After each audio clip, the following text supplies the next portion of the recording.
নমস্কার, দেখছেন রিপাবলিক বাংলা। আপনাদের সঙ্গে আমি অনির্বাণ যে কথা বলছিলাম, আজকে সব থেকে বড় খবর, বাবুল সুপ্রিয় আগেই বলেছিলেন রাজনীতি থেকে সন্ন্যাস নেবেন, বিজেপি থেকে তো ছাড়বেনই, কিন্তু রাজনীতিটাই ছেড়ে দেবেন। কিন্তু সেখানে বাবুল সুপ্রিয় হঠাৎ মত পরিবর্তন করলেন, দল ছাড়লেন কিন্তু রাজনীতি ছাড়লেন না, চলে গেলেন সোজা তৃণমূল কংগ্রেস। আর তাই নিয়ে এই মুহূর্তে রীতিমতো সরগরম রাজ্য রাজনীতি। তার কারণ আপনারা জানেন, মমতা বন্দ্যোপাধ্যায়ের সঙ্গে বাবুল সুপ্রিয়র ঝালমুড়ি খাওয়া নিয়ে সেই বিতর্কের কথা। আর ঠিক যখন বাবুল সুপ্রিয় দল ছাড়ছেন আজকে, ঠিক তখন মমতা বন্দ্যোপাধ্যায় পশ্চিমবঙ্গে বিধানসভার নির্বাচনে এবারে তৃণমূলের সাফল্যের গোটা দুধের বাটিতে যে এক ফোঁটা চোনা, অর্থাৎ নন্দীগ্রামে মমতা বন্দ্যোপাধ্যায়ের পরাজয়, সেই গ্লানিটাকে ভুলবার জন্য মমতা বন্দ্যোপাধ্যায় এখন ভবানীপুরে লড়ছেন। তার লড়াইয়ের ফল জানতে পারবো আমরা আগামী মাসে, আর লড়াইটা হবে 30শে সেপ্টেম্বর। আর তার ঠিক আগেই বাবুল সুপ্রিয়, সেই ঝালমুড়ি, সেই বাবুল সুপ্রিয় সরাসরি বিজেপি ছেড়ে তৃণমূল কংগ্রেস। কেন, কিসের জন্য? আসলে বিজেপির ভিতরে যে লড়াইটা, মুকুল রায়, বাবুল সুপ্রিয়, দেখা দেখি রাজীব বন্দ্যোপাধ্যায় বেশ কিছুদিন বিভাগী হয়ে রয়েছেন, প্রবীর ঘোষাল এসেছিলেন, লড়েছিলেন, তারপরে হেরে গিয়েছেন এবং এখন কি করছেন কেউ জানেন না, খবর রাখেন না। অনেকেরই চ্যাপ্টার নাকি বিজেপিতে এভাবেই অজ্ঞাত সারে ক্লোজড হয়ে যাচ্ছে। কিন্তু তৃণমূল কংগ্রেসে নতুন চ্যাপ্টার ওপেন হচ্ছে কি? বিজেপির এই আদিনব্য লড়াইয়ে আর ঠিক কতটা মূল্য চুকাতে হবে বিজেপিকার? সবটাই কি আসলে এই আদিনব্য লড়াইয়ের জন্য? বাবুল কি সত্যিই নব্য ছিলেন? তিনি তো রাজনীতিতে যবে থেকে এসছেন তবে থেকেই বিজেপিতে। তাহলে সমস্যা কোথায় হলো? আমাদের একটি বিশেষ প্রতিবেদন।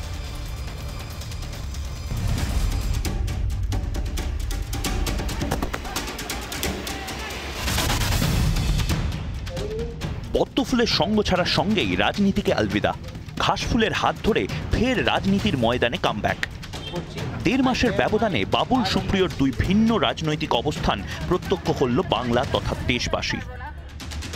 ফেসবুকে দীর্ঘ পোস্টে রাজনীতিকে আলবিদা জানানোর ঘোষণা। গত 31শে জুলাই ফেসবুক পোস্টে বিজেপিও নাম না করে বিজেপি নেতাদের বিরুদ্ধে সরব হয়েছিলেন। এমনকি কোনো রাজনৈতিক দলে যোগ দেবেন না এবং রাজনীতি ছাড়ারই দাবি করেছিলেন বাবুল সুপ্রিয়। কিন্তু 18ই সেপ্টেম্বর নিজের দাবির সম্পূর্ণ বিপরীত দিকে হাঁটলেন আসানসোলের সাংসদ। বাবুল সুপ্রিয় অবশ্য বলছেন, বাংলার জন্য কাজ করতেই ফের রাজনীতিতে ফেরা। আমি রাজনীতি ছাড়বো যে কথাটা বলেছিলাম, সম্পূর্ণ হৃদয় থেকেই বলেছিলাম। I said it several times that I am absolutely disillusion. আমার মনে হয়েছিল 7 বছরের যে আমি কঠিন পরিশ্রম করেছি, পশ্চিমবঙ্গের মানুষের জন্য যা করার চেষ্টা করেছি, সেখানে একটা ফুল স্টপ এসে গেছিলো। কেন এসেছিল, কী কারণে এসেছিল, আমি নিজেও জানি না। আমি এর পেছনে কোনো লজিকও পাইনি। গত জুলাইয়ে কেন্দ্রীয় মন্ত্রিসভায় রদবদল হয়। তার আগেই বিজেপির কেন্দ্রীয় নেতৃত্বের নির্দেশে কেন্দ্রীয় প্রতিমন্ত্রীর পদ থেকে ইস্তফা দেন বাবুল সুপ্রিয়। কেন্দ্রীয় প্রতিমন্ত্রিত্ব যাওয়ার পরেই খোলাখুলি ক্ষোভ উগরে ফেসবুকে পোস্ট করেন। কেন্দ্রীয় প্রতিমন্ত্রিত্ব যাওয়ার পর খোলাখুলি বাবুল সুপ্রিয়র পাশে দাঁড়িয়েছিলেন মমতা বন্দ্যোপাধ্যায়। রাজবংশী মহিলাটা যিনি ওদের মন্ত্রী ছিল, তাকেও নাকি শুনেছি রিজাইন করতে বলেছে, সেও আজকে খারাপ হয়ে গেছে। এখন কিছু দেখুন, যখন মানুষের সময় খারাপ হয় আর বিনাশকালে বুদ্ধি নাশ হয়, তখন এইসব শক্তিকেই মানুষ খুঁজে বেড়ায়। কিন্তু এইসব শক্তি কোনোদিন পাতে দেওয়ার যোগ্য নয় এবং এইসব শক্তি কখনো কোনো কাজ করতে পারে না। সুতরাং এগুলো দিয়ে বিজেপি পার্টি স্যাটিসফাইড হতে পারে, কিন্তু মানুষের কোনো কাজে লাগবে না এরা। কেন্দ্রীয় মন্ত্রিত্ব যাওয়ার পর থেকেই শুরু বিজেপি বাবুল দূরত্ব। শেষে রাজনীতি ছাড়ার সিদ্ধান্ত নেন আসানসোলের সাংসদ। কিন্তু শনিবার ফের তৃণমূলে যোগদানের মাধ্যমে রাজনীতিতে বাবুলের কামব্যাকে রাজনৈতিক মহলে উঠছে প্রশ্ন। তবে কি বিজেপির অন্দরে আদিনব্য লড়াইয়ের কারণেই বিজেপি ছেড়েছিলেন বাবুল সুপ্রিয়? 21শে বিধানসভা ভোটের আগে তৃণমূল ছেড়ে বিজেপিতে যোগদানের হিড়িক পড়ে। বিধানসভা ভোটের ফল প্রকাশের পর ঘাসফুলে ফেরার হিড়িক। আর এখানেই বিজেপি নেতৃত্বের সঙ্গে গন্ডগোল বাঁধে আসানসোলের সাংসদের। বিজেপি সূত্রে জানা যায়, জিতেন্দ্র তিওয়ারিকে বিজেপিতে যোগদান করানোর নেতৃত্বের সিদ্ধান্তে আপত্তি তোলেন বাবুল সুপ্রিয়। আসানসোলের সাংসদের আপত্তিতেই প্রথমে জিতেন্দ্র তিওয়ারিকে দলে নেওয়া নিয়ে টানাপোড়েন চলে। তবে শেষমেশ জিতেন্দ্র তিওয়ারিকে যোগদান করায় বিজেপি। জিতেন্দ্র তিওয়ারির বিজেপিতে যোগদানের থেকেই কি তবে বাবুলের সঙ্গে বিজেপির দূরত্ব শুরু? আদি বিজেপি বনাম তৃণমূল থেকে আসা নব্য বিজেপির লড়াই কি বিজেপির সঙ্গে বাবুলের দূরত্বের কারণ, নাকি কেন্দ্রীয় প্রতিমন্ত্রিত্ব যাওয়ার নেপথ্যের কারণ? বাবুলের তৃণমূলের যোগদানের পর এখন চর্চা চলছে রাজনৈতিক মহলে। রিপাবলিক বাংলা। আর এ নিয়ে আজ বিতর্ক করব। আদি এবং নব্য লড়াই, আর কত রক্তক্ষরণ হবে বিজেপির এবং কতটা সইতে হবে। আমার সঙ্গে উপস্থিত অতিথিদের সঙ্গে আপনাদের পরিচয় করি। আমার সঙ্গে রয়েছেন জিতেন্দ্র তিওয়ারি, বিজেপি নেতা। আমার সঙ্গে রয়েছেন জগন্নাথ সরকার, বিজেপি সাংসদ। আমার সঙ্গে রয়েছেন সুপ্রিয় চন্দ্র, তৃণমূল কংগ্রেস মুখপাত্র। রয়েছেন স্বপন দাস, টালিগঞ্জে শেষ যে বিধানসভা নির্বাচন লড়লেন বাবুল সুপ্রিয়, সেই নির্বাচনে বিজেপি প্রার্থী বাবুল সুপ্রিয়র ইলেকশন এজেন্ট। স্বপনবাবু স্বাগত। আমার সঙ্গে রয়েছেন সায়ন বন্দ্যোপাধ্যায়, আইনজীবী। আমার সঙ্গে রয়েছেন নির্মাল্য মুখোপাধ্যায়, বিশিষ্ট সাংবাদিক। এবং আমার সঙ্গে রয়েছেন প্রভাত দত্ত, রাজনৈতিক বিশ্লেষক। আমি প্রত্যেকের সঙ্গেই কথা বলবো, কিন্তু তার আগে যে প্রশ্নগুলো নিয়ে আজকে কথা বলবো, আমার অগ্নিবাণ এক,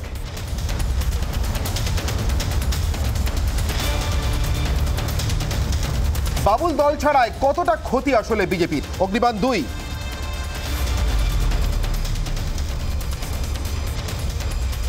সম্পদ না সুযোগ, কি ভেবে বাবুলকে দলে নিল তৃণমূল? অগ্নিবাণ তিন,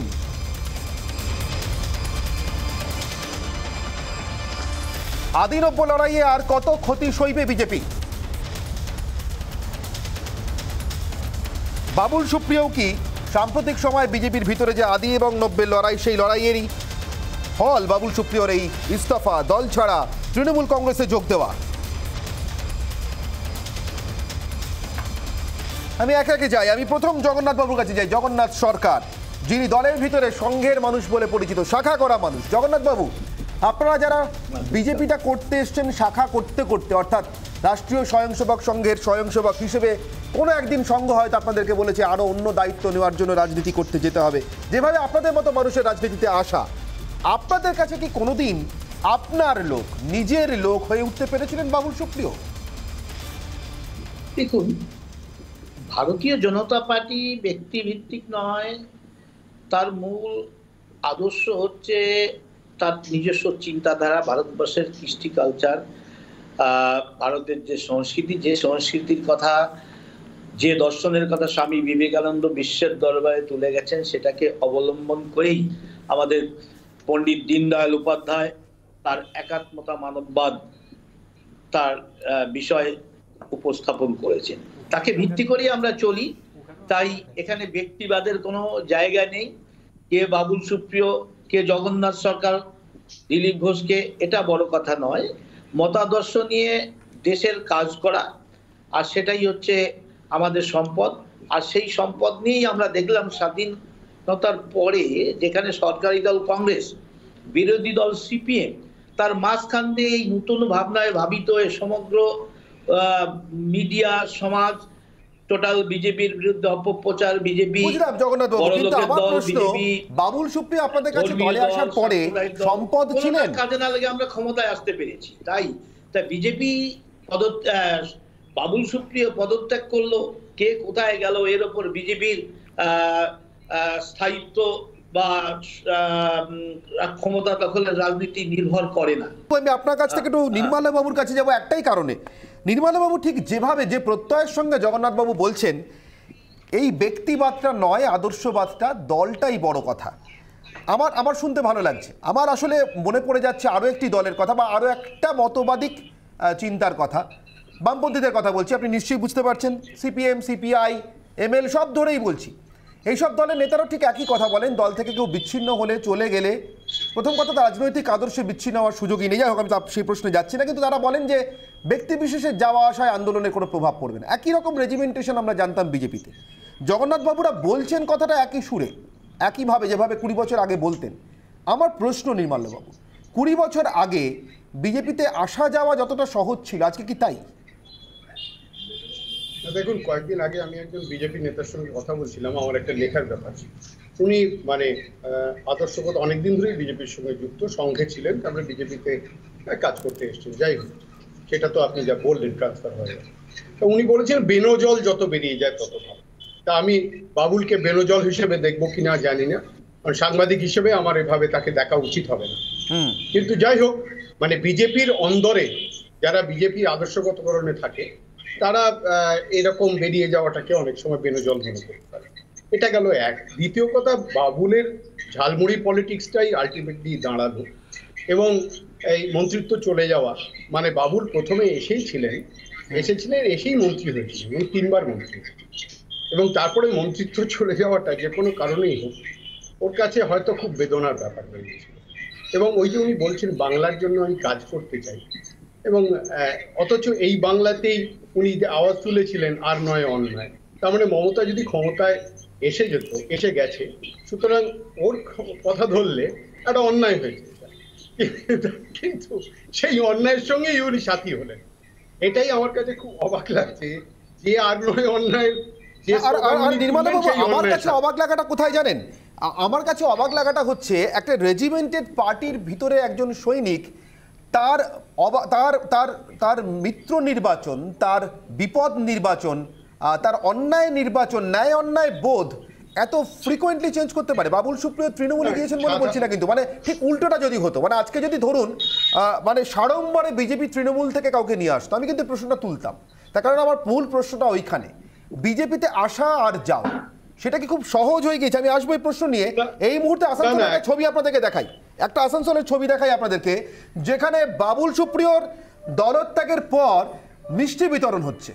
বাবুল সুপ্রিয়র দলত্যাগের পর, আচ্ছা একটু পরে আমার সহকর্মীরা বলছেন একটু পরে দেখাবো এই ছবিটা। আর বাবুল সুপ্রিয়র দলত্যাগের পর মিষ্টি বিতরণ হচ্ছে।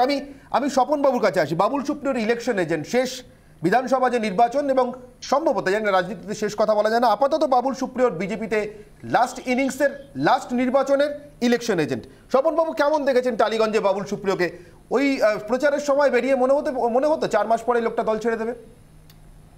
না, এটা কোনো মানুষকে দেখে বোঝা যায় না। তাহলে সেটা যদি কোনো ক্ষোভ বিক্ষোভ, টালিগঞ্জে আমাকে কেন পাঠালো দল, আমি একজন এমপি মন্ত্রী, এটা আমি নিজেই ওকে একবার জিজ্ঞাসা করেছিলাম এবং তার জন্য আমি ওকে খুব সাধুবাদ জানিয়েছিলাম এবং এখনো খোলামেলা বলছি যে আসানসোল তার কেন্দ্র, দুবার সেখানে জিতেছেন, দুবারের ওখানে মন্ত্রী, তার সত্ত্বেও আসানসোলে বিপুল ভোটে তিনি জেতার পর টালিগঞ্জে যখন জিততে এলেন বা টালিগঞ্জে যখন লড়তে এলেন, টালিগঞ্জ কিন্তু গত লোকসভা নির্বাচনে বিজেপি তৃতীয় হয়েছিল। সেই তৃতীয় হয়ে একটা সিটে উনি যখন লড়তে এসেছিলেন, এবং দক্ষিণ কলকাতাতে আমি খোলাখুলি বলি, দক্ষিণ কলকাতা হচ্ছে বিজেপির সাংগঠনিক শক্তি সবচেয়ে দুর্বল যদি পশ্চিমবাংলায় কোনো জেলাতে থাকে সেটা হচ্ছে দক্ষিণ কলকাতা। সেখানে টালিগঞ্জের অন্তত 4টে ওয়ার্ডে বিজেপির খুব খারাপ অবস্থা। আমি নিজে তো ভোট পরিচালনা করে আমি দেখেছি। সেই জায়গায় ও যখন আমি বললাম তুমি কি দেখে লড়তে এলে এখানে, তুমি কেন এলে, আসানসোলে কোথাও লড়তে পারলে? বলে দল এখানে বলেছে আমি লড়ছি, আর যেহেতু আমি প্রথমবার দাঁড়িয়ে জিতেছি, দ্বিতীয়বারও জিতেছি, তো আমি এবারও জিতব। তো ওর মধ্যে একটা আশাবাদী ছিল। এবং ভোটের রেজাল্টের দিন ও যেভাবে ইনসাল্টেড হয়েছিল ভোটকে ওই গণনা কেন্দ্রে, তারপর ওর সঙ্গে আমার অনেকবার কথা হয়েছে, ও দল ছাড়বে এরকম আমি কিছু চিন্তাভাবনা দেখতে পাইনি। তবে এটা 26শে ডিসেম্বর 2020-তে ঠিক একই ধরনের একটা রিউমার মিডিয়াতে চলছিল যে বাবুল সুপ্রিয় তৃণমূলে যোগ দিচ্ছে। তারপর ও একটা টুইট করেছিল। আজকেও রূপা গঙ্গোপাধ্যায় টুইট করেন, আমি ওর ছবিটা বোধহয় ফেক, আমি ওর কখনো বিশ্বাস করতে পারেন, আমি ওর টুইটটা শুধু পড়তে চাই। এটা খুব ছড়াচ্ছে চারিদিকে, অবাস্তব ফোনও আসছে প্রচুর। তৃণমূলীদের বলি, আরে ভাই, ফেক নিউজ যদি বানাতেই হয় তো একটু সাবধানে বানাও। এবিপির লোগো বদলে গেছে কয়েকদিন হলো, এই দেখো। আর শুনে রাখো, কঠিন শব্দে বলার জন্য মার্জনা করো, কিন্তু সত্যি হলো টিএমসি দলটাকে আমি মনে প্রাণে ঘৃণা করি। রাজনীতি ছেড়ে দেবো, কিন্তু টিভিতে এই হেডিং কখনো হতে দেবো না। 2021-এ বাংলার মানুষের সাহায্যে এই টিএমসি নয় টিএমসি সরকারকে দূর আরব সাগরে যাতে আর বাংলার ধারকাছ দিয়ে না ফিরে না আসতে পারে, না ফেলা অবধি খোলা হাওয়ায় নিঃশ্বাস নিতে পারবো না। এবার দেখো এবিপির নতুন লোগো। এটা বাবুল সুপ্রিয় 26শে ডিসেম্বর 2020-তে টুইট। তো স্বাভাবিকভাবে এবারও যখন টুইট ছিল হয়তো মানুষ হয়তো ভুল বুঝেছিল, আমি জানি না। তবে আমি ব্যক্তি সত্তায় বিশ্বাস করি, ব্যক্তির স্বাধীনতায় বিশ্বাস করি, ব্যক্তির স্বতন্ত্রতায় বিশ্বাস করি। বাবুল সুপ্রিয় নিজে তিনি কি করবেন, বিজেপির মতো রেজিমেন্টেড দলে ব্যক্তি স্বাতন্ত্র্য আছে, বিজেপির মতো রেজিমেন্টেড দলে ব্যক্তি স্বাতন্ত্র্য আছে, কেন থাকবে না? আছে, নিশ্চয়ই আছে। সেই ব্যক্তি স্বাতন্ত্র্য এত ভোলাটাইল, সেই ব্যক্তি স্বাতন্ত্র্য যে 4 মাসের মধ্যে রায় বদলে যায়। না, একটা মানুষের মন কত তাড়াতাড়ি বদলে যাবে এটা তো বলা মুশকিল। এমন একজন মানুষকে নিয়েছেন আপনারা দলে আজকে, যার মন কিন্তু দ্রুত বদলে যায়। মানে আজকে বিজেপি থেকে তৃণমূলে এসেছে, নিশ্চিতভাবে আপনাদের ভালো লাগছে। আচ্ছা, এখানে আমার প্রশ্ন, এটা সুযোগ না সম্পদ? কিভাবে বাবুল সুপ্রিয়? না, আমি অনির্বাণ আমি সমরবাবু আসবো, আমি একটু সুপ্রিয়বাবুর কাছ থেকে উত্তর নিই। ওনারা আজকে নিয়েছেন ওনাদের দলে, প্লিজ। कहूँ ना प्यार है। আচ্ছা, আমি যখন টালিগঞ্জে প্রচারে গিয়েছিলাম এখানে স্বপনবাবু আছেন, আমরাও যখন প্রচারে বিধানসভা লড়েছিলাম, টালিগঞ্জের প্রচারের একটা দীর্ঘ দায়িত্বে আমি ছিলাম, একাধিক সভা করেছি, সেখানে আমরা বারবার করে বলছিলাম যে কহো না প্যার হ্যায়। বাবুল সুপ্রিয়র সঙ্গে আমাদের সম্পর্কটা কখনোই একরকম নয়, মিষ্টি ঝাল টক নয়, একটু ঝাল একটু টক একটু মিষ্টি, ঝালমুড়ির কথা অনেকে বলছেন আজকে, কিন্তু আজকের দিনে বাবুল সুপ্রিয় যখন এসছেন, ভুলে গেলে চলবে না, বাবুল সুপ্রিয় যেভাবেই হোক না কেন মানুষের ভোটে নির্বাচিত সাংসদ, মানুষের ভোটে নির্বাচিত একাধিকবারের জনপ্রতিনিধি, এবং নরেন্দ্র মোদী যিনি আজকে সাংসদ, এখানে জগন্নাথ বাবু বলছেন বিজেপিতে ব্যক্তির কোনো ভূমিকা নেই, বিজেপি নাকি ব্যক্তির ভূমিকা বিশ্বাস করে না, বিজেপি পোস্টার ফেলে প্রচার করে একমাত্র ভারতবর্ষে এমন একজন মানুষকে নিয়ে যাকে বলে টলার দ্যান দ্য কান্ট্রি, দেশের চাইতেও লম্বা, নেশান উইথ নমো, অর্থাৎ নেশান উইথ নমো নামে যে প্রচার করে ব্যক্তি স্বাতন্ত্র্য তারা বিশ্বাস করে না, বাবুল সুপ্রিয় হিপোক্রেসির উল্টো দিকে দাঁড়িয়ে কথা বলেছেন। বাবুল সুপ্রিয় ভুলে গেলে চলবে না, তার যোগ্যতায়, তার প্রশাসনিক দক্ষতার মাধ্যমে তাকে বারবার করে মন্ত্রী নির্বাচিত করেছে বিজেপির কেন্দ্রীয় সরকার, ফলে সার্বিকভাবে তার সাফল্য, ইতিহাস, মন বদলে যাওয়া, দল বদলে যাওয়া, এসব নিয়ে কথা চলতেই পারে, কিন্তু আমরা শুধু বলছি ইয়ে তো বাস ঝাঁকি হ্যায়, পিকচার আবি বাকি হ্যায়। বাবুল সুপ্রিয় আজকে এসছেন এবং বাবুল সুপ্রিয়র লাইন ধরে, বাবুল সুপ্রিয়র পথ ধরে বাস অটো কিন্তু চলছে, প্রয়োজন পড়লে আমরা ট্রেন পাঠাবো, লোক আসা যাওয়া, এবং শুধুমাত্র এখন একটা একমুখী প্রবাহ, দূরপাল্লা পাঠাবেন, হ্যাঁ দূরপাল্লা লোকাল ট্রেন সবই চলবে ধাপে ধাপে, আপাতত বাস অটো চলছে, বাস অটোতেও ৩-৪ জন করে আসতেই পারে। বেশ, আমি জিতেন্দ্র তিওয়ারির কাছে যাবো, কিন্তু তার আগে একটা ছবি দেখাবো, সেই ছবিটা দেখিয়ে আমার মনে হয় তারপর জিতেন্দ্রবাবুর কাছে যাওয়া উচিত। আসানসোলে বাবুল সুপ্রিয় তৃণমূলে যোগ দেওয়ার পর আসানসোলের জেলা ভাইস প্রেসিডেন্ট এবং প্রাক্তন কাউন্সিলর আশা শর্মা, তার দপ্তরে রীতিমতো উৎসবের মেজাজ, একেবারে উৎসব। দেখাচ্ছি সেই ছবিটা, দলীয় কর্মীদের মধ্যে মিষ্টি বিতরণ চলছে, হাঁড়ি হাঁড়ি মিষ্টি। তিনি বুঝিয়ে দিচ্ছেন যে বাবুল সুপ্রিয় যে দল ছেড়েছে তাতে বিজেপির কিছু যায় আসেনি, বরং দলের ক্ষতি নয়, বৃদ্ধি হবে, মানে ভালো হবে। সাধারণ মানুষকে বাবুল সুপ্রিয় অবজ্ঞা করেছিলেন, ফলে বাবুল সুপ্রিয় দল ছাড়াতে কিছু এসে যাবে না। আসানসোলের ছবিটা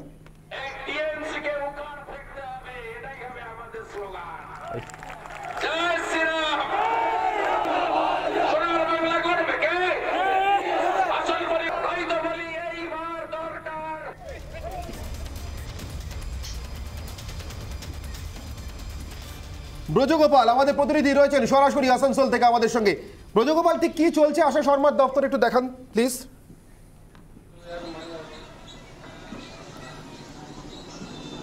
দেখো, আমি এই মুহূর্তে আসানসোলের একেবারে বিজেপির সভানেত্রী, জেলা নেত্রী রয়েছেন, তার দপ্তরে বাবুল সুপ্রিয় দল ছাড়ার পর কার্যত উৎসবের মেজাজ। এখানে আমরা দেখতে পাচ্ছি যে তারা মিঠাই কিন্তু মিষ্টি বিতরণ করছে, এক এক আরেকজনাকার সঙ্গে তারা কিন্তু মিষ্টি দিচ্ছেন, মিষ্টি নিয়ে বসে আছেন। কার্যত এখানে নেত্রী যারা রয়েছেন তিনি কিন্তু মিঠাই নিয়ে বসে আছেন এবং তারা নিজেদের মধ্যে মিষ্টি বিতরণ করছেন। দলীয় কর্মীদের এখানে ডাকা হয়েছে এবং তারা বুঝিয়ে দিচ্ছেন যে বাবুল সুপ্রিয় যে দল ছেড়েছেন তাতে কিন্তু তাদের দলীয় ভাবে কোনো ক্ষতি হবে না, এবং এই ধরনের যে যাদের কথা বলা যায় আমার সঙ্গে আশা শর্মার সঙ্গে, ব্রজগোপাল দুবারের জন্য সাংসদ করেছেন, পরিশ্রম করেছেন, তাদের যে আবেগ, আমরা সরাসরি তার সঙ্গে জিজ্ঞাসা করবো কেন আজকে আপনারা মিষ্টি বিতরণ করছেন। आज बहुत ही खुशी का दिन है कि एक अवसरवादी और सुविधावादी पार्टी छोड़कर टीएमसी को योगदान किया, चूंकि 2 बार, एक बार नहीं, हमारे प्रधानमंत्री माननीय यशस्वी हमारे प्रधानमंत्री नरेंद्र मोदी जी ने उन्हें अवसर दिया था, मौका दिया था, और मोदी के लहर में उन्होंने 2 बार जीता एमपी और 2 बार केंद्रीय मंत्री बनाया, लेकिन वो आज पार्टी के साथ, मोदी जी के साथ, पूरा आसनसोल की जनता के साथ गद्दारी किया और प्रदेश के साथ गद्दारी किया। অর্থাৎ তৃণমূল কংগ্রেস ঠিক যে কথাটা 4 মাসের বিধানসভা নির্বাচনের সময় বলতো, 4 মাস আগে, সে কথাটাই এবার বিজেপির কর্মী সমর্থকরা বলছেন, বিজেপির জেলা নেতা নেত্রীরা বলছেন গদ্দার, বাবুল সুপ্রিয়র জন্য ব্যবহার করছেন তারা। আমি জিতেন্দ্র তিওয়ারির কাছে যাই।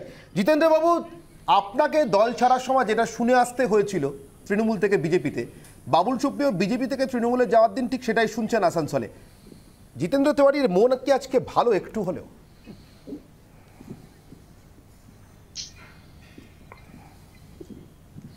না, দেখুন, আমি নিশ্চয়ই খুবই খুশি, কিন্তু খুশির কারণ আলাদা। খুশির কারণ হলো যে বাবুল সুপ্রিয়র মতো রাজনীতিবিদ, যিনি 7-8 বছর ধরে সাংসদ ছিলেন, তিনি হঠাৎ যখন সিদ্ধান্ত নিলেন যে আমি রাজনীতি থেকে দূরে সরে যাব, এটা কোনোভাবেই সমাজের জন্য ভালো খবর ছিল না। উনি যে দলেই যান না কেন, আজ তৃণমূল কংগ্রেস ভালো লাগছে, তৃণমূল কংগ্রেস গেছেন, কিন্তু রাজনৈতিক পরিসরে একটা রাজনৈতিক ব্যক্তি ফিরে এলো, এটাই কাম্য। রাজনৈতিক ব্যক্তিরা যদি রাজনীতি ছেড়ে চলে যায় তাহলে সমাজ চলবে কি করে? তো এই অ্যাঙ্গেলে দেখতে গেলে আমি খুবই খুশি যে হ্যাঁ ঠিক আছে উনি পলিটিক্সে ফিরে এসেছেন। আমি যদি একটু অন্য কথা বলি জিতেন্দ্র বাবু, আসানসোলের রাজনীতিতে বাবুল সুপ্রিয় থিসিসটা আপনি অ্যান্টিথিসিস আমি জানি না, কিন্তু আসানসোলের রাজনীতিতে বাবুল সুপ্রিয় আপনার সম্পূরক্ষণ, একজন না থাকলে আরেকজনের থাকাটাই কেমন যেন একেবারে ওই আমরা যাকে বলি আমাদের ভাষায় মিনমিনে হয়ে যায়। তাই কি আপনার এই খুশি?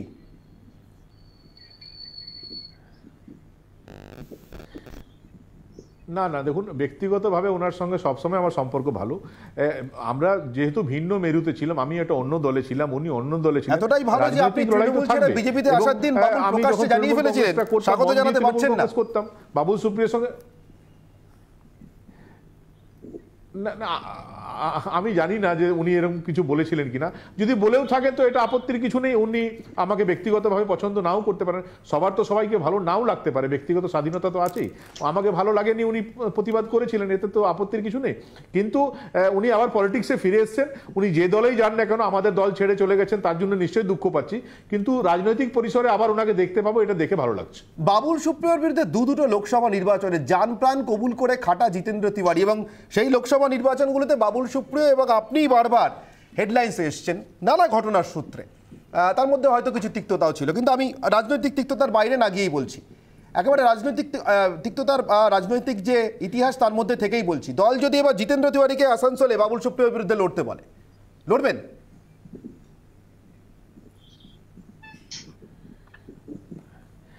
না দেখুন, এটা তো আমি তো জাস্ট 6 মাসও হয়নি ভারতীয় জনতা পার্টি জয়েন করা, এবং আমি এখন আমার অনেক সময় লাগবে এই পার্টিকে বুঝতে জানতে, সময় লাগবে। ন্যাচারালি আজকের দিনে আমি এই ধরনের কোনো কথা বলার মতন জায়গায় নেই। নিশ্চয়ই আমাদের ভূমিকা, যে ব্যক্তি হোক না কেন, সে যে দলে থাকে তার ভূমিকা কি হবে সবসময় দলই ঠিক করে দেয়। আমি যখন ভারতীয় জনতা পার্টিতে আগামী দিনে আমার কি ভূমিকা হবে সেটাও নিশ্চয়ই দল ঠিক করে দেবে। আপনাকে একটু মনে করিয়ে দিই, প্রথমবার সাংসদ হয়ে বাবুল সুপ্রিয় মন্ত্রী, পরের বার আবার মন্ত্রী। এই যে বিজেপি নেত্রী বলছিলেন আসানসোলে আশা শর্মা, আপনি তো নিশ্চিতভাবে চেনেন, আপনাকে কি চেনাবো আপনার জেলা, কিন্তু তিনিও বলছেন যে অবসরবাদী অর্থাৎ সুবিধাবাদী। বাবুল সুপ্রিয় যতদিন মন্ত্রী ছিলেন তার ভালো লেগেছে, যেই মন্ত্রিত্ব থেকে বাদ পড়েছেন চলে গিয়েছেন। এইভাবে দেখছেন আপনারা বিজেপি থেকে বাবুল সুপ্রিয় চলে যাওয়াটা?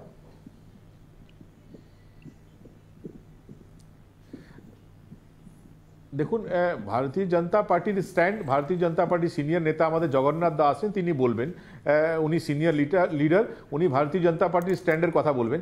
কিন্তু যেহেতু 10 দিন আগেও আমার বাবুল সুপ্রিয়র সঙ্গে অনেকবার কথা হয়েছে, আমাদের মধ্যে সম্পর্ক খুব ভালো হয়ে গেছিল, আমরা যে কোনো এক্সপিরিয়েন্স নিজেদের মধ্যে শেয়ার করতাম। স্বাভাবিকভাবে আজকে উনি অন্য দলে যোগদান করেছেন বলে 1 ঘন্টার মধ্যে আমি ওনার নিয়ে কটু কথা বলবো, এটা মনে হয় না আমার বলা ঠিক হবে। জিতেন্দ্র তিওয়ারি অনেক রয়ে বসে, যদি বাংলার জন্য অনেক রয়ে বসে বল দেখে খেলতে চাইছেন জিতেন্দ্র তিওয়ারি, দীর্ঘ অভিজ্ঞতা আসানসোলের পিচে তার। আমি সায়ন বাবুর কাছে যাব, তারপর প্রভাত বাবুর কাছে যাব, কিন্তু তার আগে আজকের ব্রহ্মাস্ত্র অর্থাৎ এতক্ষণ আলোচনার ভিত্তিতে আমার যা মনে হয়েছে আজকের মূল প্রশ্ন, বিজেপিতে ঢোকা আর বেরোনো কবে থেকে এত সহজ হলো? কবে থেকে এত সহজ হলো? আমি জগন্নাথ বাবুর কাছে আরেকবার উত্তর নিতে যাব। জগন্নাথ বাবু, কে আসবেন কে যাবেন নিতান্তই ব্যক্তি স্বাতন্ত্র্যের বিষয়। আপনি বলেছেন ব্যক্তির যাওয়া আসায় দল নির্ভর করে না, সেই দলীয় আদর্শই আপনারা বিশ্বাসী, সেই মতাদর্শে আপনাদের রাজনীতি। কিন্তু এত সহজে আসা যায়, আবার এত সহজে যাওয়াও যায়।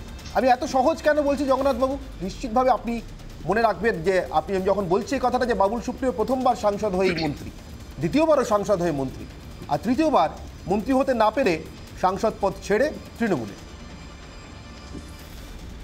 ঠিক, একদম সত্যি কথা।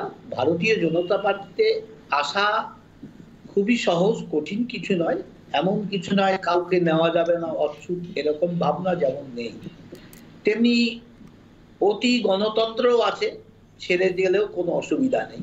আমরা যে রাষ্ট্রবাদ বা সাংস্কৃতিক জাতীয়তাবাদের কথা বলছি, সুপ্রিম কোর্ট যেটাকে হিন্দুত্বকেও মেনে নিয়েছে, এটা কোনো রিলিজিয়ান নয়, এখানকার মানুষের ওয়ে অফ লাইফ, সেই চিন্তাধারা নিয়ে আমরা কাজ করি। আমরা দেখেছি অতীতেও, আজ যে সারা ভারতবর্ষের জনপ্রিয় মুখ, যাকে দেখে হাজার হাজার লক্ষ লক্ষ মানুষ আসতো, তিনি হঠাৎ করে দল ছেড়ে চলে গেছিলেন উমা ভারতী। তিনি ওখানে মানুষের মধ্যে কোনো ছাপ রাখতে পারেনি। এবং আমরা দেখেছিলাম বাংলায় তপন সিকদার এমন একজন বলিষ্ঠ নেতৃত্ব ছিল, বাংলার বুকে এত তার ভাষণের দক্ষতা ছিল, তার ভাষণ শোনার জন্য যখন আমাদের কোনো সংগঠন ছিল না, হাজারো হাজারো মানুষ চলে গেছে। তিনি নতুন দল তৈরি করেছিলেন, তিনিও সুবিধা করতে পারেননি। সারা ভারতবর্ষ ব্যাপী এরকম অনেক ব্যক্তিত্ব আছে, বড় বড় নেতৃত্ব যারা তখন একদম মধ্য গগনে তারা দল, তাহলে এক কথায় বাবুল সুপ্রিয়র যাওয়াতে আপনাদের কিছু এসে যায় না? যাওয়াতে কিছু আমাদের এসে যায় না, যেতে পারেন, তবে এটার মধ্যে রয়েছে তার ব্যক্তিবাদ, ব্যক্তিগত সুবিধা। কিছুদিন আগে আমরা শুনেছিলাম যে ওই কয়লা চুরি কাণ্ডের সঙ্গে কেন্দ্রীয় মন্ত্রী জড়িয়ে আছে, গরু পাচারের সঙ্গে জড়িয়ে আছে। কে আছে আমরা জানি না, সেই ভয়ে নাম ফাঁসের ভয়ে গেলেন কিনা খতিয়ে দেখা দরকার। এমন একজন কেন্দ্রীয় মন্ত্রী যিনি কয়লা চুরির সঙ্গে বা গরু পাচারের সঙ্গে জড়িয়ে থাকতে পারেন, যিনি বিজেপির দলে থেকে কেন্দ্রীয় মন্ত্রী হয়ে আছেন, তার বিরুদ্ধে তদন্ত হলো না কেন এতদিন জগন্নাথ বাবু? নাকি দল ছেড়েছেন বলে আজকে মনে পড়ছে? দেখুন তদন্ত হচ্ছে, আজ ইডি তদন্ত করছে, অভিষেককে ডাকছে। তথ্য তো যারা থাকে তাদের সঙ্গেই হাতে হাত মিলিয়ে থাকে, তা তাদের হাতে কিছু তথ্য থাকতে পারে, তারা ব্ল্যাকমেলিং করতে পারে। তুমি যদি এই মুহূর্তে আমাদের দলে না আসো, তোমার নামটা আমরা একদম সংক্ষেপে আমি সুপ্রিয় বাবুর কাছে একবার যাবো, আমার বিরতির সময় আছে, আমি আবারও ফিরবো। সুপ্রিয় বাবু, বাবুল সুপ্রিয় দল ছাড়ে না আজকেই দুর্নীতির অভিযোগ উঠছে। না, জগন্নাথবাবু বোধহয় প্রথম এক সপ্তাহে জগন্নাথবাবুর আসার কোনো ইচ্ছে নেই, যা বুঝতে পারছি। আগামী এক সপ্তাহে জগন্নাথবাবু হয়তো আসছেন না, নাকি আসছেন আমি জানি না, বলতে পারবো না। কিন্তু জগন্নাথবাবুর কথার ভাষা, কথার সুর বলে দিচ্ছে অন্তত কিছুটা দেরি আছে, ট্রেনের টিকিট পাননি বোধহয়। বেশ, আমার একটা বিরতির সময় আছে, বিরতির পর ফিরে আসবো। জগন্নাথবাবু হাসছেন, তার কারণ জগন্নাথবাবুর এই হাসি কিসের লক্ষণ আমি জানি না। দেরি না তাড়াতাড়ি, নাকি সিদ্ধান্তহীনতা, নাকি সিদ্ধান্ত নিয়েই রেখেছেন কোনো একটা বিষয়। ফিরে আসবো একটা ছোট বিরতির পর নিশ্চিতভাবে আলোচনা করব বাবুল সুপ্রিয়র দল ছেড়ে তৃণমূলে যাওয়া, তৃণমূলের সুযোগ, তৃণমূলের সম্পদ কীভাবে নেওয়া, অন্যদিকে বিজেপির আদি বনাম নব্য দ্বন্দ্ব, আর কত রক্তক্ষরণ। ফিরছি বিরতির পর, সঙ্গে থাকুন রিপাবলিক বাংলায়।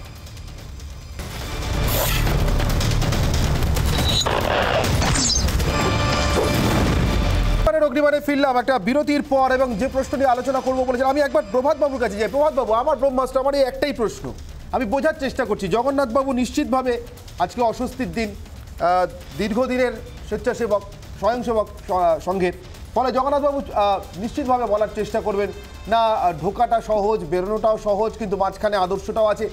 কিন্তু প্রভাতবাবু, আপনারা যারা দূর থেকে নিরপেক্ষভাবে দেখেন, রাজনৈতিক বিশ্লেষক হিসেবে, রাষ্ট্রবিজ্ঞানের অধ্যাপক হিসেবে, আপনার মনে হয় না এই বিজেপিকে আপনি চেনেন? অচেনা লাগে না আপনার? এই যে দল বদল নিয়ে যে আলোচনাগুলো হচ্ছিল এতক্ষণ থেকে, তাতে দুটো জিনিস খুব বেরিয়ে আসছিল, যে দল বদলটা ব্যক্তিগত ব্যাপার এবং দল বদল হতেই পারে।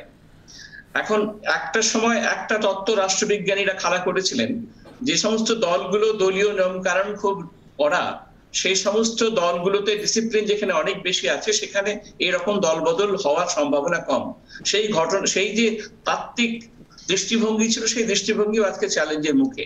বিজেপির মতন একটা দল, সেখান থেকেও দল বদল হচ্ছে ঘন ঘন আমরা দেখতে পাচ্ছি। দল বদলের পিছনে দুটো ব্যাখ্যা এক সময় দেওয়ার চেষ্টা করা হচ্ছিল। যে একটা ব্যাখ্যা ছিল যে রাজনৈতিক দলগুলোর মধ্যে রূপান্তরণ হয়েছে, দুটো মৌলিক রূপান্তর হয়েছে। একটা, রাজনৈতিক দলগুলোর অভ্যন্তরে এখন অনেকটা প্রফেশনালাইজেশন হয়েছে, তার ফলে যারা দলবদল করবেন সেই সমস্ত মানুষদের সঙ্গে কথা বলে যে সমস্ত নেতারা দলবদল আটকাতে পারতেন, সেগুলো এখন বন্ধ হয়েছে। দ্বিতীয় আর একটা যুক্তি খাড়া করা হচ্ছে যে দল বদল, যে সমস্ত দলগুলোতে দল বদল হচ্ছে, দল বদলের সেই দলগুলোর মধ্যে ক্ষমতা অত্যন্ত কেন্দ্রীকরণ হয়েছে। ফলে স্থানীয় স্তরে যারা দল বদল করতে পারেন তাদের সঙ্গে কথাবার্তা বলে একটা সমঝোতা তৈরি করার প্রক্রিয়াটা ব্যাহত হচ্ছে। এর ফলে ঘটনাগুলো ঘটছে। কিন্তু যেটা আমার কাছে খুব দুশ্চিন্তার জায়গা, সেটা হচ্ছে এই ঘন ঘন দল বদল, দল তো একটা মতাদর্শের ভিত্তিতে তৈরি হয়, সুতরাং মতাদর্শ তো ঘন ঘন বদল হয় না। তাহলে দল বদলের পেছনে মতাদর্শের বাইরে কোন একটা ব্যাখ্যা বের করতে হয়, যেটা আমরা কেউ কেউ বলতে পারেন যে এর ফলে রাজনৈতিক এথিক্স নিয়ে প্রশ্ন উঠতে পারবে। কেউ বলতে পারেন এটা পলিটিক্যাল অপরচুনিজম এসব হচ্ছে, কেউ বলতে পারেন ক্ষমতা পাওয়ার জন্যই আবার এক দল থেকে অন্য দলে যাচ্ছেন। সুতরাং এর ফলে অনেক মৌলিক প্রশ্ন আসতে শুরু করবে এবং গণতন্ত্রের একটা মৌলিক প্রশ্ন আসবে, জনমনে রাজনৈতিক অনীহা তৈরি হবে। জনগণ ভাববেন যে আমরা উঠছে 4 মাস আগের ঘৃণা কিভাবে হঠাৎ ভালোবাসায় বদলে গেল। বাবুল এখন বলছেন তৃণমূলকে কখনো প্যার হয়। আমি সায়নের কাছে যাই। সায়ন, আপনি আইনজীবী, সায়ন, কিন্তু আপনার মতাদর্শ আপনি গোপন করার চেষ্টা করেন না, আপনি বামপন্থী। আচ্ছা, এ রাজ্যে হচ্ছেটা কি বলুন তো সায়ন? এই আপনাদের দলের ভোটাররা, মানে আপনাদের মতের ভোটাররা, তারা দল বদল করছেন, নিচু তলায় কিছু দল বদল হচ্ছে, নেতারা এখনো বদলাননি। কিন্তু তৃণমূল আর বিজেপিতে নেতারা দল বদল করছেন, ভোটাররা আর সমর্থকরা মারামারি করছেন, আর প্রত্যেক দিন হিসেব কষার চেষ্টা করছেন আজকে যিনি আমার সঙ্গে তিনি কাল উল্টো দিকে থাকবেন কিনা, অথবা আজকে যিনি উল্টো দিকে তিনি কালকে আমার নেতা হবেন কিনা। ব্যাপারটা কি? নির্বন্ধ একদম শেষে বলছি, প্লিজ কেউ ইন্টারাপ্ট করবেন না। আমার প্রথম কথা হচ্ছে, গোটা ডিবেটটা যেদিকে চলে গেল আমি সেদিকে যেতেই চাইছি না। আমি একটুখানি মনে করিয়ে দিতে চাইছি যে বাবুল সুপ্রিয়কে নিয়ে আজকে এই প্রোগ্রামে আলোচনা করা হচ্ছে এবং এত লাইমলাইটে আনা হচ্ছে। তৃণমূল কংগ্রেসে যে বাবুল সুপ্রিয় গেছেন, সেই বাবুল সুপ্রিয় 2018 সালের যে আসানসোলের বুকে দাঙ্গা হয়েছিল, সেই দাঙ্গার সময় ইমাম রশিদির ছেলে যখন মারা যায়, ইমাম হাত জোর করে বলছে আপনারা দাঙ্গা করবেন না। এই অসভ্য বর্বর একজন মানুষ তিনি দাঁড়িয়ে বলেছিলেন চামড়া গুটিয়ে নেব, তিনি হচ্ছেন বাবুল সুপ্রিয়। যে বাবুল সুপ্রিয় ওই রামদেবের দয়ায় একটা টিকিট পেয়ে আসানসোল থেকে জিতেছিল, সেই বাবুল সুপ্রিয় আগামীকাল থেকে তৃণমূল কংগ্রেসের ঝান্ডা ধরে উগ্র হিন্দুত্ববাদের বিরুদ্ধে লড়াই করবে। যে বাবুল সুপ্রিয়র ফেসবুক প্রোফাইলে গিয়ে কোন মুসলিম যুবক যদি প্রশ্ন করতেন, যে বাবুল সুপ্রিয় অসভ্যের মতো বলতেন আগে তুমি তোমার কাগজ দেখাও তারপরে আমি তোমার প্রশ্নের উত্তর দেব, সেই বাবুল সুপ্রিয় আগামীকাল থেকে তৃণমূল কংগ্রেসের ঝান্ডা ধরে এনআরসি আর সিটিজেনশিপ অ্যামেন্ডমেন্ট অ্যাক্টের বিরুদ্ধে কথা বলবে। আসলে এই নাটক বাংলার বুকে চলছে, আর এই নাটক দেখতে হবে মানুষকে। বিজেপির বিরুদ্ধে তৃণমূল আর তৃণমূলের বিরুদ্ধে বিজেপি, এই যে নাটক, এই যে নাটকের গোটা সেটআপটা চলছে। আমি শুধু একটা বিষয় এখানে মনে করিয়ে দিতে চাই, এই যে তৃণমূল, যিনি একটু আগে বলছিলেন বিজেপিতে আসা এতটা সহজ নয়, কি যাওয়া এতটা সহজ, এত কিছু বলছিলেন। মনিরুল ইসলাম ওপেন ফোরাম থেকে দাঁড়িয়ে বলেছিলেন আমি পায়ের তল দিয়ে মাইয়াটার উপর যারা অত্যাচার করেছিল তাদেরকে পায়ের তল দিয়ে খুন করে দিয়েছি। মনিরুল ইসলাম তখন ছিলেন তৃণমূল কংগ্রেসের বিধায়ক লাভপুরে। সেই মনিরুল ইসলামকেই যারা এত রাষ্ট্রবাদ, হিন্দুত্ববাদ, এই যে জগন্নাথ বাবুরা এত কিছু বসে বসে বলছিলেন, সেই বিজেপি 1 মিনিটের মধ্যে সেই মনিরুল ইসলামকে নিয়ে নিয়েছিল। সুতরাং গোটা বাংলা জুড়ে যা চলছে, এক্ষুনি আপনি যে কথা বললেন, আসলে ওটাটাই, এটা মানে ওই সেটিং কথাটা তো বারবার চলে আসে, এর বাইরে তো কিছু আসতে পারে না। আমি সরাসরি আপনার কথা উত্তর নিই সুপ্রিয় বাবুর কাছে। হ্যাঁ, আমি উত্তর দিতে চাইছি। হ্যাঁ, আপনি দিন। আমি তার আগে সুপ্রিয় বাবুর কাছে জিজ্ঞেস করা, বিজেপি এবং তৃণমূল ধরে বলছেন সায়ন, আমি সেই কারণে বলছি সেটিং এর বাইনারি, এই যে বাইনারিটা সেটা সেটিং এর। হাতের মধ্যে আমার নাম তোমার নাম, ভুলবো না কো চেয়ের নাম, সেই চেয়ে গুয়ে ভরা ট্যাটু আঁকা হাত। আমার বাড়ি থেকে 1 ঘন্টাও লাগে না, জলপাইগুড়ি থেকে শিলিগুড়ির দূরত্ব। সেখানে শঙ্কর ঘোষ দাদা বসে আছেন, পাশে সামনে রিঙ্কু নস্কর। এরা কোন দল করতেন? এরা ভিয়েতনাম, বেলজিয়াম থেকে বিজেপিতে গিয়েছিলেন নাকি? ফলে সায়নদাদের কথা অপ্রাসঙ্গিক, অবান্তর, এদের কথা উত্তর দেওয়া হাস্যকর। তৃণমূল থেকে বিজেপি স্বপনবাবু উত্তর দিতে চাইছিলেন। মুকুল রায় সিপিএম করতো, মুকুল রায়ের কথা সিপিএম থেকে বলছো। আমি যখন তুমি শঙ্কর ঘোষের কথাটা বলো, রিঙ্কু নস্করের কথাটা বলো। বলতে পারলে বলো, না চুপ করে যাও। প্রাইম টাইম নষ্ট করছো, প্রাইম টাইম নষ্ট করছো। শঙ্কর ঘোষের ব্যাপারে কোনো জবাব আছে? হাতির চেয়ে গুয়ে মারা, হাতির চেয়ে গুয়ে মারা বুকে লেনিন। আমি একটা প্রশ্ন রাখতে চাই। কোথায় আমি প্রশ্ন নিচ্ছি, তার আগে স্বপনবাবু কিছু বলতে চাইছেন। শিলিগুড়ি কে कंकर में शंकर। প্লিজ স্বপনবাবু। আমি শুধু একটা কথা বলতে চাইছি, উনি মনিরুল ইসলামের উদাহরণ দিলেন। মনিরুল ইসলাম কিন্তু প্রথমে বামপন্থী ছিলেন, ফরওয়ার্ড ব্লক করতেন, তারপর কিন্তু উনি এসেছিলেন। তো বামপন্থীরাও এরকম ভাবে আপনারা মার্কসের বা লেনিনের বা স্ট্যালিনের কোনো মতবাদী মানুষের মধ্যে ঢোকাতে পারেননি। আর যদি ঢোকাতে পারতেন আপনারা 6% চলে আসতেন না। না, আমি তো স্বপনবাবু বললাম যে বামপন্থীদের ভোটাররা দল বদল করেছেন আর ডানপন্থীদের নেতাদের দল বদল দেখছি।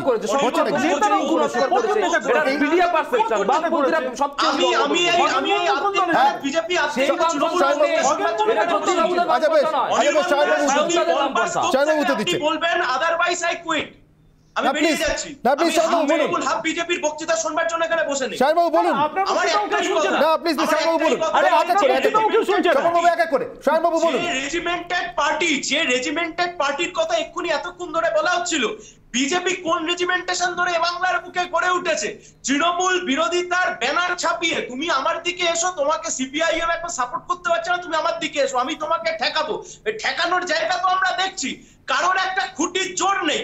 গোটা একটা প্রধান বিরোধী রাজনৈতিক দল গোটা বাংলাটাকে কার্যত, বিরোধী রাজনৈতিক দলটাও কার্যত শাসক দলের হাতে তুলে দিচ্ছে। বাবুল সুপ্রিয়, যে বাবুল সুপ্রিয় দাঙ্গায় উস্কানি দিল, সেই বাবুল সুপ্রিয় রাতারাতি ভালো হয়ে গেল। বেশ একটা তো প্রশ্ন, এর বাইরে তো কোনো প্রশ্ন বেশ নেই। বেশ যে আমি একবার জিতেন্দ্র তিওয়ারির কাছে যাই। জিতেন্দ্র বাবু, আপনি অনেকক্ষণ চুপচাপ বসে রয়েছেন, আপনার কাছে আমার প্রশ্ন। জিতেন্দ্র বাবু, আসানসোলে বাবুল সুপ্রিয়র ভূমিকা নিয়ে প্রশ্ন উঠছে। রাতারাতি তৃণমূল কংগ্রেসে গেলে তৃণমূল কংগ্রেস কি করে এই বাবুল সুপ্রিয়কে স্বীকার করতে পারেন? আমার প্রশ্ন, বাবুল সুপ্রিয় যেদিনকে রাজনীতি করতে এসেছিলেন প্রথম দিন থেকে তিনি বিজেপিতে ছিলেন। বিজেপিতে তাকে কেউ অন্তত নব্য বলবেন না রাজনীতির জীবনের প্রথম দিন থেকে, অর্থাৎ আদি থেকে, যেহেতু তিনি বিজেপি। তৃণমূল কংগ্রেসে সম্ভবত বাবুল সুপ্রিয় 90 হলেন। আমি জানি না কিভাবে তৃণমূল কংগ্রেস তার পরিচিতি দেবে। আসানসোলের রাজনীতিতে তার কোনো প্রভাব পড়বে বলে মনে হয়? বাবুল সুপ্রিয়র ক্যারিশমার কোনো প্রভাব পড়বে বলে মনে হয়?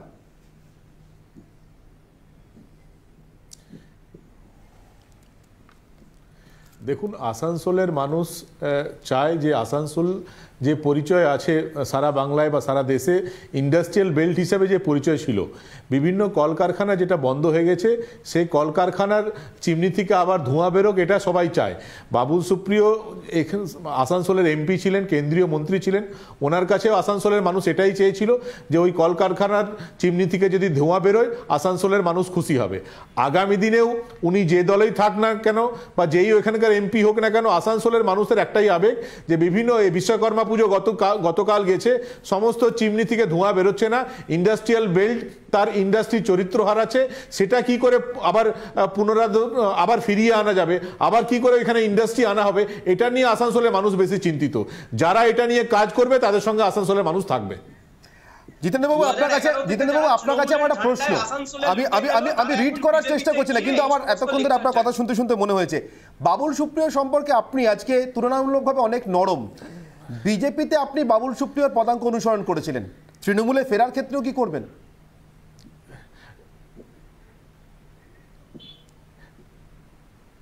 না না, একদম না। কিন্তু বিজেপিতে থাকতে গেলে মমতা বন্দ্যোপাধ্যায়কে ঘৃণা করতে হবে, মোদিজিকে ভালো লাগলে মমতা বন্দ্যোপাধ্যায় ঘৃণা করতে হবে, এই দর্শন আমি বিশ্বাস করি না। বেশ, আমি আরেকবার শেষে নির্মলা বাবুর কাছে যাব। নির্মলা মুখোপাধ্যায় বর্ষীয়ান সাংবাদিক আমার সঙ্গে রয়েছে। নির্মলা বাবু, যে ব্রহ্মাস্ত্র আমার ছিল, অর্থাৎ যে প্রশ্ন আমার ছিল, আদি বনাম নব্য লড়াইয়ে আমরা দেখছি বিজেপি থেকে এখন তৃণমূলের যাওয়ার স্রোত, যে স্রোতটা 4 মাস বা 6 মাস আগে অন্যরকম ছিল। আমার এখানেই প্রশ্ন, আদি হোক বা নব্য, বিজেপিতে আসাটা কি এখন এত সহজ এবং যাওয়াটাও এত সহজ? ঝাড়াই বাছাই চালনি কিচ্ছু নেই? দেখুন, আপনাকে বলি, যারা বিজেপিতে এসেছেন কিংবা বিজেপিতে এখন রয়েছেন, আমি যাদেরকে বিজেপিতে দেখেছিলাম, সুকুমার বন্দ্যোপাধ্যায়, তপন শিকদার, উৎপল চক্রবর্তী, দিবাকর কুণ্ডু, তারা তো কেউ নেই। তারা আসলে এখন যারা বিজেপিতে, বাবুলরা কিন্তু দীনদয়াল উপাধ্যায়ের ইন্টিগ্রাল হিউম্যানিজম কিংবা 14টা ভলিউম দীনদয়ালজির পুরো লেখা পড়ে বিজেপিতে এসছে এমন নয়। সুতরাং ওটা ভাবার কোনো দরকার নেই। বিজেপির অন্দরে যারা আছে তারা বাবুলকে এই চলে যাওয়াটাকে বলবে বেনজল। আমার কাছে বাবুল কোনোদিনই বিজেপির লোক। বাবুল একজন ঢিলে ঢালা একজন ব্যক্তি, সাংস্কৃতিক কর্মী, যেটা দিলীপ বাবু যেটা বলেছেন। আর আমার কাছে উনি একজন একটা ন্যাম্বি প্যাম্বি ফেলো, মানে যেমন তেমন আর, হ্যাঁ, মানে সাংবাদিকদের ভাষায় আমরা বলি ন্যাম্বি প্যাম্বি। সুতরাং ওনার আসা যাওয়া কিংবা এতে খুব কিছু, যে মমতা বেনিফিট করলো কি বিজেপি খুব হারলো, বিজেপি একটা সর্বভারতীয় দল, মমতা পশ্চিমবঙ্গের শ্রেষ্ঠ দল, সুতরাং তাতে কিছু এসে যায় না। আমার কাছে বাবুলের আসা যাওয়াটা একেবারেই খুবই ইনসিগনিফিকেন্ট। বাবুল ছিল নরেন্দ্র মোদীর একদম মানে ছায়া সঙ্গী। আমি কলকাতায় ওনাকে দেখেছি, যখনই মোদী আসছেন সঙ্গে আমি ওকে ভিক্টোরিয়া মেমোরিয়ালে দিই। এমনকি বাবুলের দ্বিতীয় বিবাহে নরেন্দ্র মোদী গিয়েছিলেন। সুতরাং আমি বাবুল চাইয়ে কথাটা তুমি বলেছিলেন, সেই বাবুল যখন ওখান থেকে চলে এলো, তার একটা অভিমান থেকে সে চলে যেতে পারে, কিন্তু বাবুল সে অর্থে সিরিয়াস পলিটিশিয়ান না। ধরুন 4 দিনের মধ্যে, আজকে ধরুন দীনদয়াল উপাধ্যায় পড়ে যদি কেউ বিজেপিতে আসে, 4 দিনের মধ্যে অভিষেক বন্দ্যোপাধ্যায়, ডেরেক ওব্রায়েন তাকে কি বললো, সে তার ডিসিশন চেঞ্জ করে ফেলবে। এটা হয় কখন? আমার সময় একেবারে শেষ। আমি ধন্যবাদ জানাবো জিতেন্দ্র তিওয়ারি, জগন্নাথ সরকার, সুপ্রিয় চন্দ্র, স্বপন দাস, আয়ন ব্যানার্জি, নির্মলা মুখার্জি এবং প্রভাত দত্তকে। কিন্তু তার আগে শুধু একটা কথা বলে শেষ করব। জগন্নাথ বাবু, আপনার জন্য, জিতেন্দ্র বাবুর জন্য, স্বপন বাবুর জন্য, যারা দীর্ঘদিন ধরে বিজেপিতে লড়ছেন, সংগ্রাম করছেন, তাদের সকলের জন্য, আপনাদের দলের কারুর কথা না, কিন্তু একেবারে উল্টো দিকের দলের একজনের কথা, অশোক মিত্রের কথা বলবো। সিঙ্গুর নন্দীগ্রামে সবাই বলেছিলেন, আমার কেন জানি মনে হচ্ছে আজকে বিজেপির জন্য কথাটা ভীষণভাবে প্রযোজ্য। মেশামেশি বলে একটা প্রবন্ধ লিখেছিলেন অশোকবাবু, সালিম গোষ্ঠীকে যখন নিয়ে আসা হয়। সে প্রবন্ধের মূল বক্তব্য ছিল, আমরা আজকাল কার সঙ্গে মেশামেশি করছি কাদের দলে নিচ্ছি, কারা আমাদের সম্পদ, তার সম্পর্কে আমাদের কোনো চিন্তা ভাবনা নেই। বামপন্থীরা কি চিন্তা বর্জিত হতে পারেন? যারা রেজিমেন্টেড পার্টির গর্ব করেন জগন্নাথবাবু, আপনারা একটু ভেবে দেখবেন অশোক মিত্রের বক্তব্যটা আজ আপনাদের জন্য প্রযোজ্য কিনা। সময় একেবারে শেষ, ডিবেট এখানেই শেষ করছি আজকে অনির্বাণের অগ্নিবাণের। ফিরে আসছি সেরা ব্রেকিং নিউজগুলো নিয়ে, সঙ্গে থাকুন রিপাবলিক বাংলা।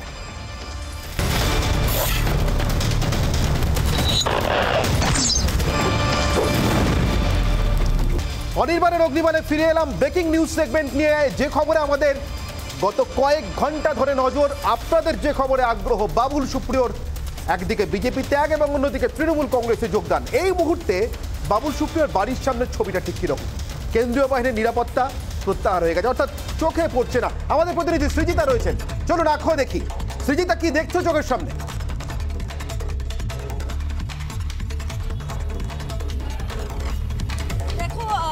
আমি এই মুহূর্তে দাঁড়িয়ে রয়েছি বাবুল সুপ্রিয় যেখানে থাকেন আইডিয়াল গ্র্যান্ড, সেই আইডিয়াল গ্র্যান্ডের সামনেই আমি দাঁড়িয়ে রয়েছি।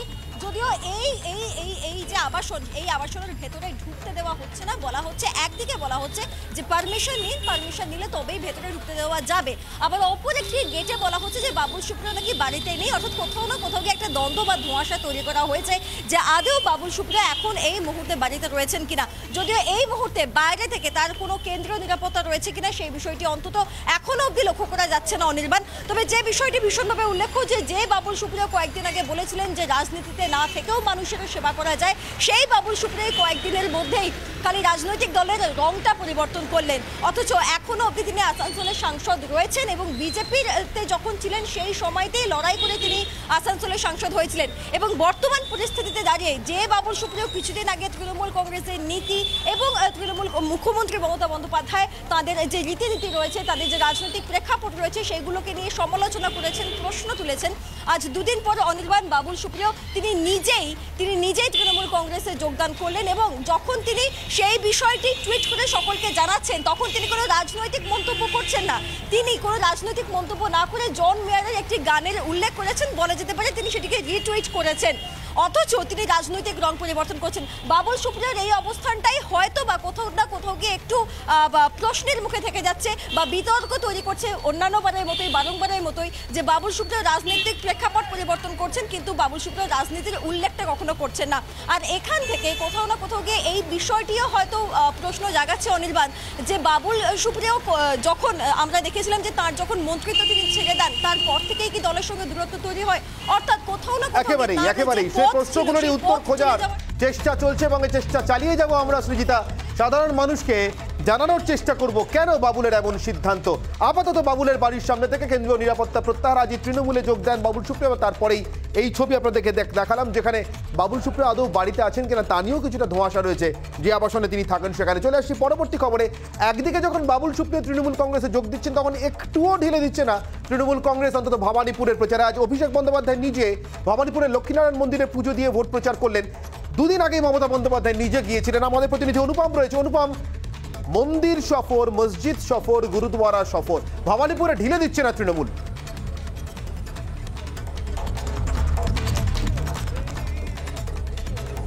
একদমই তাই, এক অংশ জমি ছাড়তে নারাজ এই মুহূর্তে তৃণমূল কংগ্রেস। তুমি জানো অ্যাডভান্টেজ রয়েছে তৃণমূলের, কারণ তৃতীয়বারের জন্য নিরঙ্কুশ সংখ্যাগরিষ্ঠতা তৃণমূল ক্ষমতায় এসছে, তাই বাড়তি অ্যাডভান্টেজ তাদের থাকবে।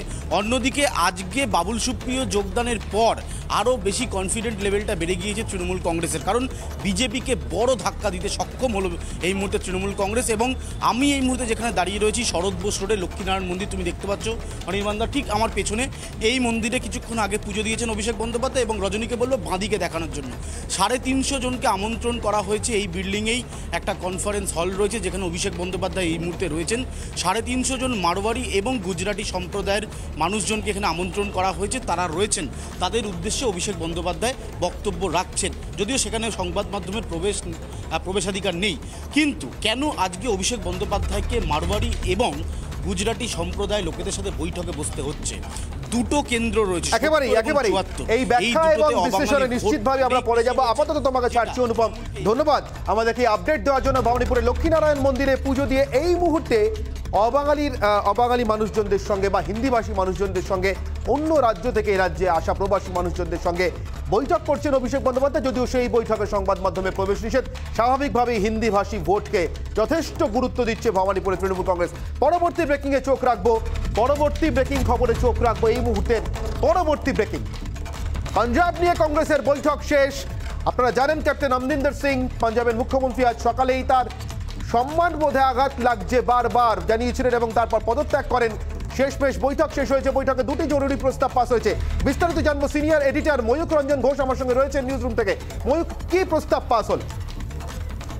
দেখো, এই মুহূর্তে গোটা যে ক্রাইসিসটা, পাঞ্জাবের যে পলিটিক্যাল ক্রাইসিস যেটা তৈরি হলো ক্যাপ্টেন অমরিন্দর সিংয়ের ইস্তফার পরে, তারপরে দুটো জিনিস ঘটেছে। এক হচ্ছে গোটা যারা বিধায়ক যারা রয়েছেন, গোটা বিধায়ক দল, সেই বিধায়ক দল সম্পূর্ণভাবে এখন সিদ্ধান্ত নিয়েছেন যে তারা সোনিয়া গান্ধীর ওপরে পুরো সিদ্ধান্তটা ছেড়ে দেবেন। সোনিয়া গান্ধী পরবর্তী পদক্ষেপ হিসেবে কি বলেন, সোনিয়া গান্ধী যদি বলেন যে ক্যাপ্টেন অমরিন্দর সিংয়ের সাথে উনি কথা বলবেন, সোনিয়া গান্ধী যদি বলেন যে ক্যাপ্টেন অমরিন্দর সিং নয় অন্য কোনো পরিষদীয় নেতা বেছে তাকে রাজ্যপালের কাছে পাঠানো এবং তাকে পরবর্তী মুখ্যমন্ত্রী হিসেবে ঘোষণা করা, এই পুরো যে সিদ্ধান্তটা এবার বলটা সোনিয়া গান্ধীর কোর্টে দিয়ে দেওয়া হয়েছে। পাশাপাশি হরিশ রাওয়াত প্রেস কনফারেন্স করে বিধায়কদের সাথে কথা বলে উনি প্রেস কনফারেন্স করেছেন এবং যেমনটা তুমি বললে যে 2 পয়েন্ট রেজলিউশন, সেই রেজলিউশনের মধ্যে প্রথম পয়েন্ট হচ্ছে ক্যাপ্টেন অমরিন্দর সিং এর মান ভঞ্জন। কারণ কি, ক্যাপ্টেন অমরিন্দর সিং জাতীয়তাবাদী হিসেবে, একজন ভেটারেন হিসেবে যথেষ্ট নাম পাঞ্জাবে, এবং তুমি জানো যে এরকম একটা সিচুয়েশনে কংগ্রেসও চায় না, 100 বছরের এই দলটি চায় না কোনোভাবেই পাঞ্জাবকেও হাতছাড়া করতে। এক্স্যাক্টলি, অর্থাৎ যে রাজ্যের পাড়ায় পাড়ায় সেনাবাহিনীতে বর্তমান বা সেনাবাহিনীর প্রাক্তন, সে রাজ্যে ক্যাপ্টেনের পদত্যাগ নিয়ে স্বাভাবিকভাবেই অনেক সন্তর্পণে এগোতে হচ্ছে কংগ্রেসকে। অন্য আর 5টা রাজ্যের তুলনায় বেশি গুরুত্ব দিয়ে ভাবতে হচ্ছে। তাই সরাসরি সোনিয়া গান্ধী হাইকমান্ডের কোর্টেই বল ঠেলছেন এমনকি কংগ্রেসের পর্যবেক্ষকরা। ধন্যবাদ ময়ূক, আপাতত তোমাকে নিউজ রুম থেকে ময়ূক রঞ্জন ঘোষ সিনিয়র এডিটর আমার সঙ্গে ছিলেন। অনির্বাণের অগ্নিবাণের ব্রেকিং নিউজ পর্ব এখানেই শেষ করছি। এরপর সোজাসুজি স্বর্ণালী।